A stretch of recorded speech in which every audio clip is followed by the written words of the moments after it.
a little guitar video here.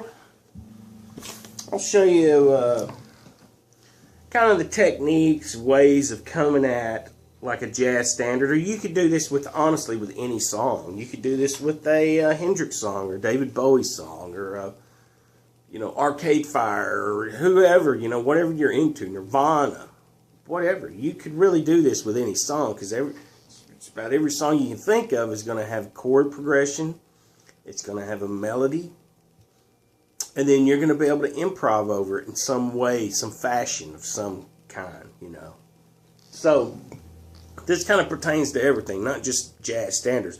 But jazz standards are one of these things in particular where you can almost turn each one of them into a lesson. You can sit down for hours with a jazz standard and just go over different ways you might come at a standard, playing a solo on the guitar, singing or anything like that. So here's just some techniques. If you take like the song Cherokees, what I've been kind of farting around here. I farted around with it a little yesterday. I hadn't really done much today, but turn on the camera and start talking.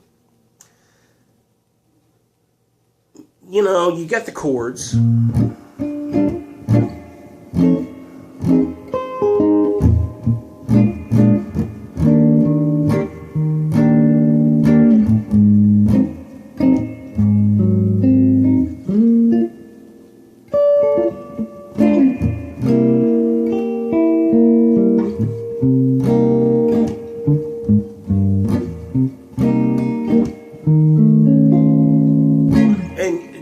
Even just the chord part right there, you can turn that into a creative process too by using, walking bass lines between the chords. A lot of times if you got a chord that's a whole tone apart, you can just play that note in between those and walk to the next chord. Shit like that, basically. And then you have different inversions of your chords you can play. Like this B major 6, you might do a B major 7 here like this, or there, a B major 6 like that. Play it up in a higher register where it goes.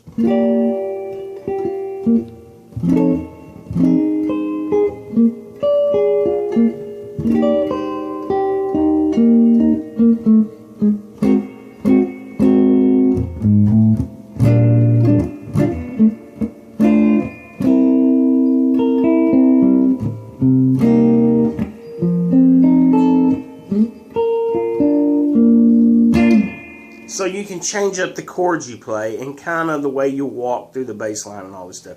That just takes practice, going over your inversions of chords, different places you can play them, different ways you can play them. That's a whole nother lesson there, a whole nother idea. But anyway, that's your chord part of it. And then you have the melody, of the song.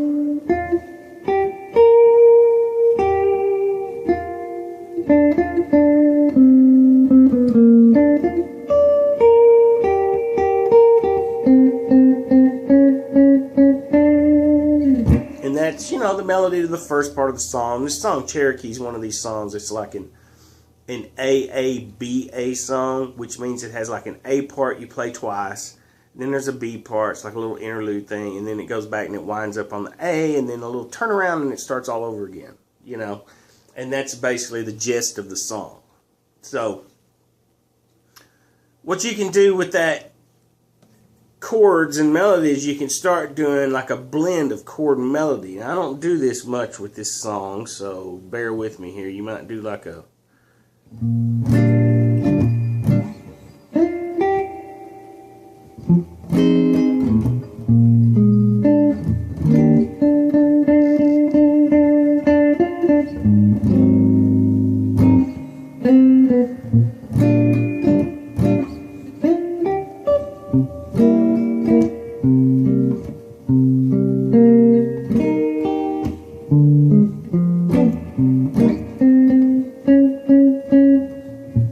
Actually did that better than I thought I would.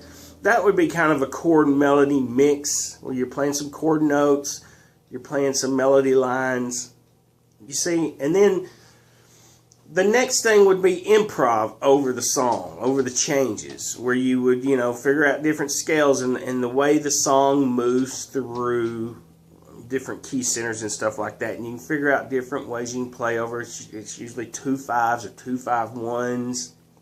When you're talking jazz, these standards, a lot of times it might be even a minor 2 5 or minor 2 5 1.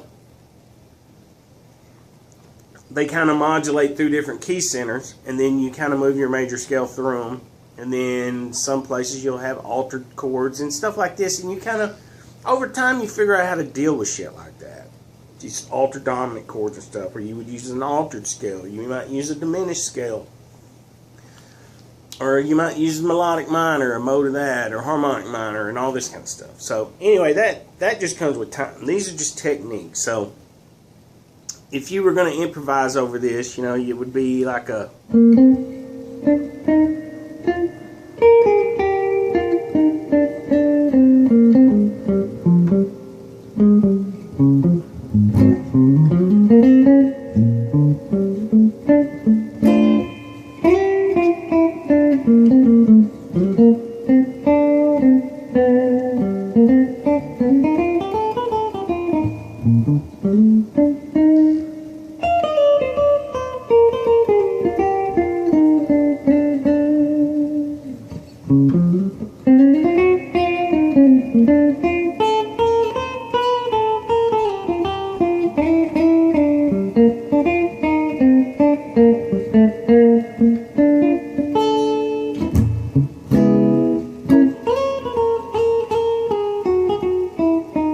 And then it goes into the beat part, you know, it's a...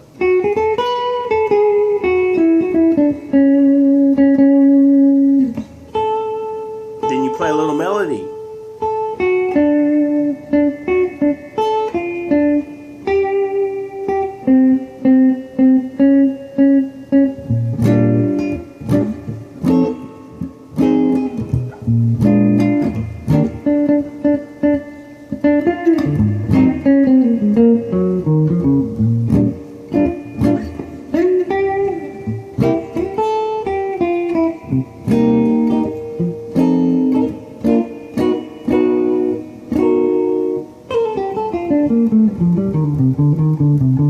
Try and think of a creative way to kind of end it.